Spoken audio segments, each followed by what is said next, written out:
Well, Senator, thank you for coming to KARE 11 and sitting down with us again. Thank you. We're in the home stretch of the campaign now for the mayoral race. So what in your mind will be the one or two top issues that you think is going to decide this election with voters? Well, the two that I'm hearing the most from folks right now is how we're going to deal with our unhoused population, specifically our encampments. We know that bulldozing our unhoused neighbors block by block does not house them. And so voters and residents are really looking for a humane and compassionate approach to our unhoused neighbors. And so we feel that we provide that with this campaign, providing a housing first approach, and also going in on a person by person basis, providing that individualized plan for mental health and treatment and housing people. And so that's the approach that we would like to take. Obviously, that's been a big issue in the news, in the debates, among other candidates. Yes. How would you have handled the situation that we had in Minneapolis with the most recent encampment, where there have been obviously, ongoing lawsuits and other controversies around that? How would you have handled that differently than the mayor? Absolutely, and I think it's heartbreaking that we've gotten to a point in which a private citizen felt the need to purchase land to provide safety and to provide a space for our unhoused population. It should have never gotten to that point.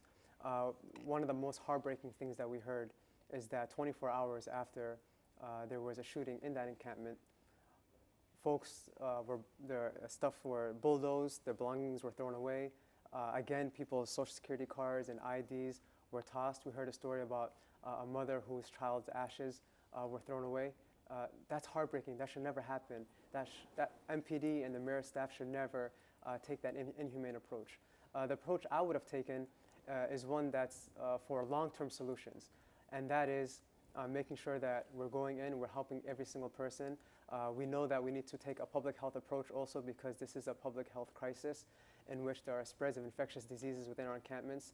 And so we got to make sure that we're moving away from regulatory services into health, and then making sure that we're supporting our shelters and providing housing and treatment for people.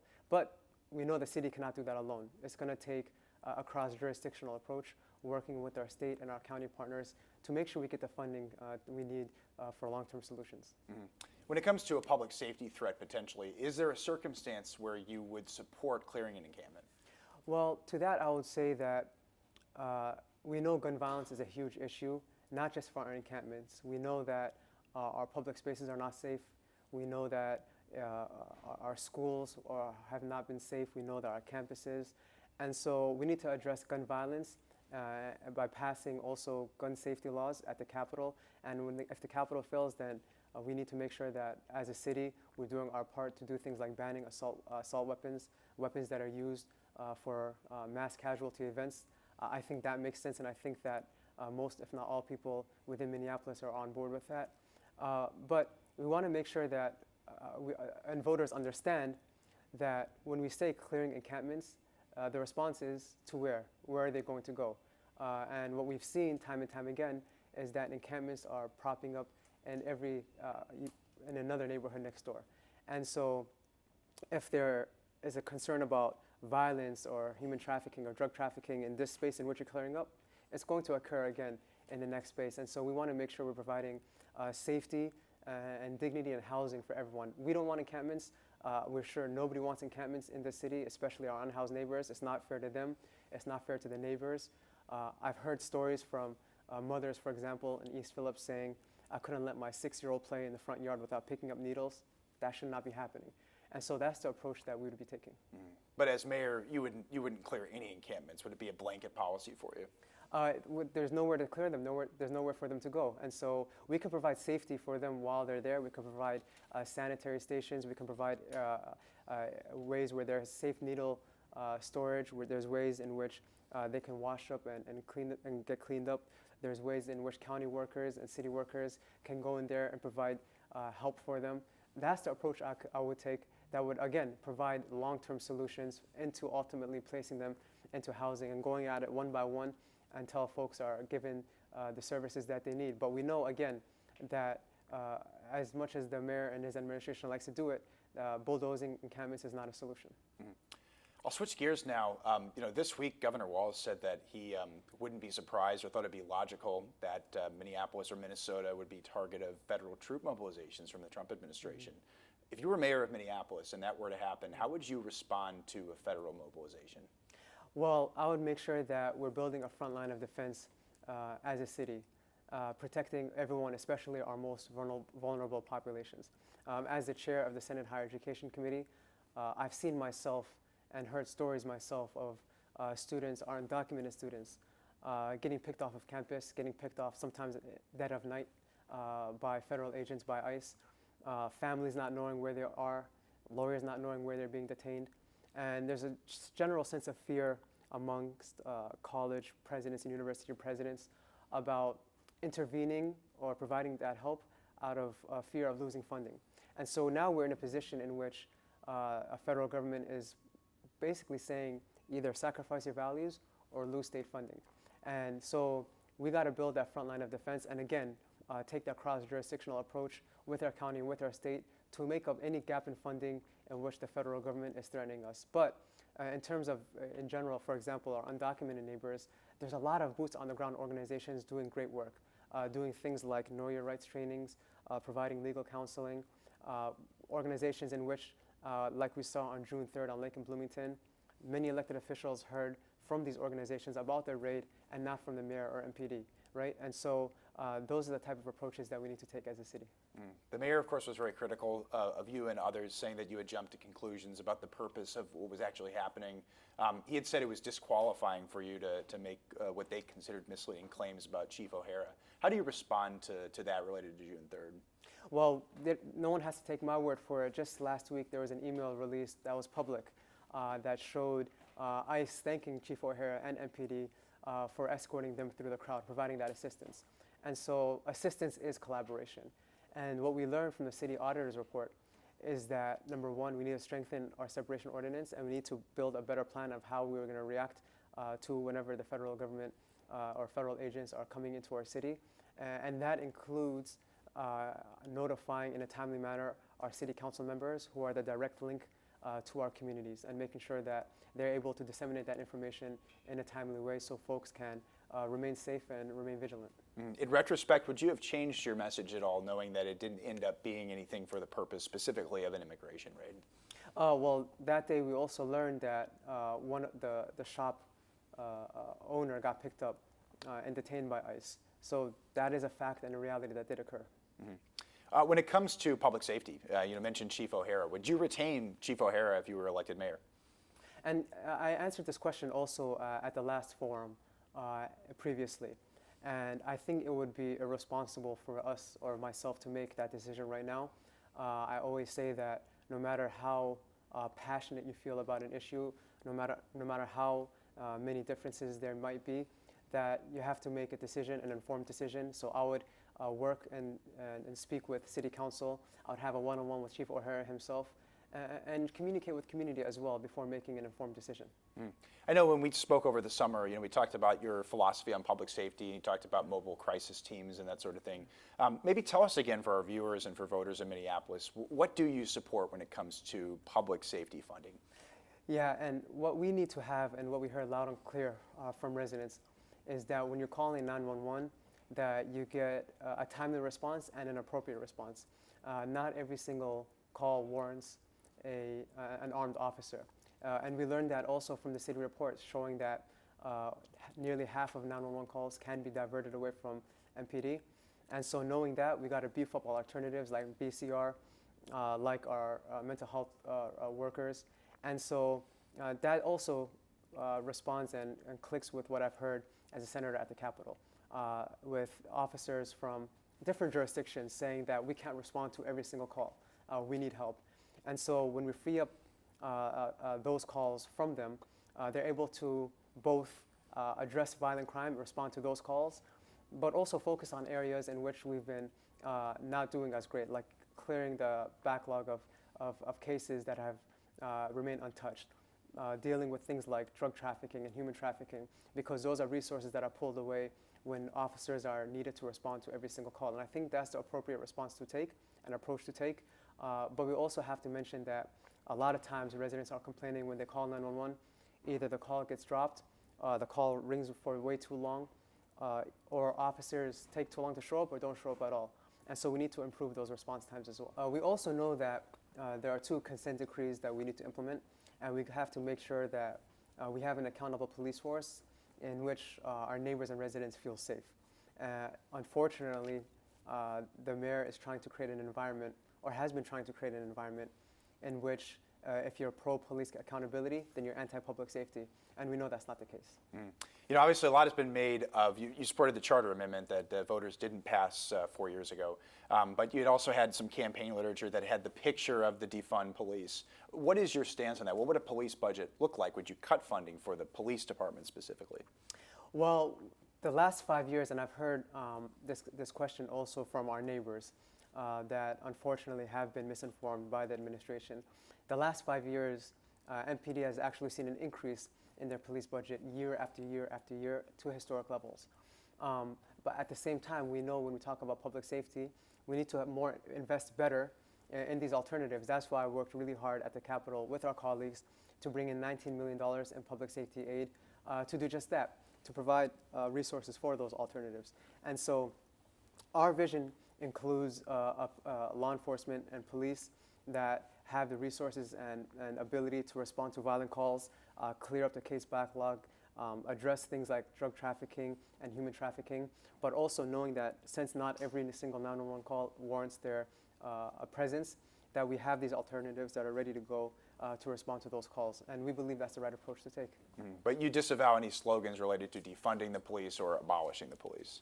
So after the murder of George Floyd, we heard not only from the mayor, but from some of his allies that we're going to reform public safety. 5 years later, that has not happened.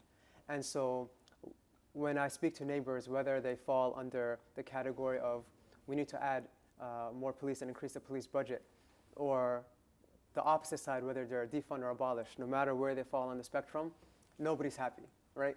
The situation we're in is not working for anyone. And so we need to make sure that we have a system in which our neighbors feel safe no matter where they fall within that spectrum, and that we're able to have an accountable police force with those alternatives that are fully supported as well. Would you support a charter amendment to reduce the required number of sworn officers in the department? Well, I would say first we have to see, once we fully staff these alternatives and provide the correct funding that's needed for that, then we have to make those kind of assessments and decisions. We can't make decisions upfront saying this is needed or that's not needed. We have to first take the approach needed to ensure that we're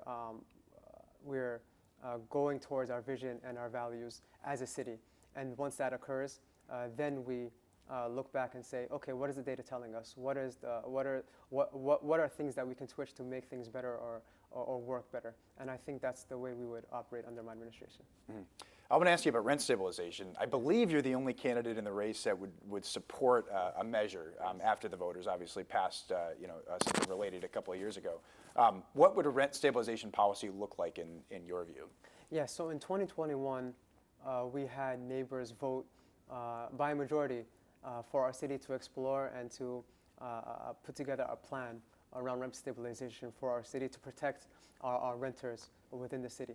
And we know this is not a radical idea. I think both the Biden and Harris campaigns campaigned on a rent stabilization policy at the national level.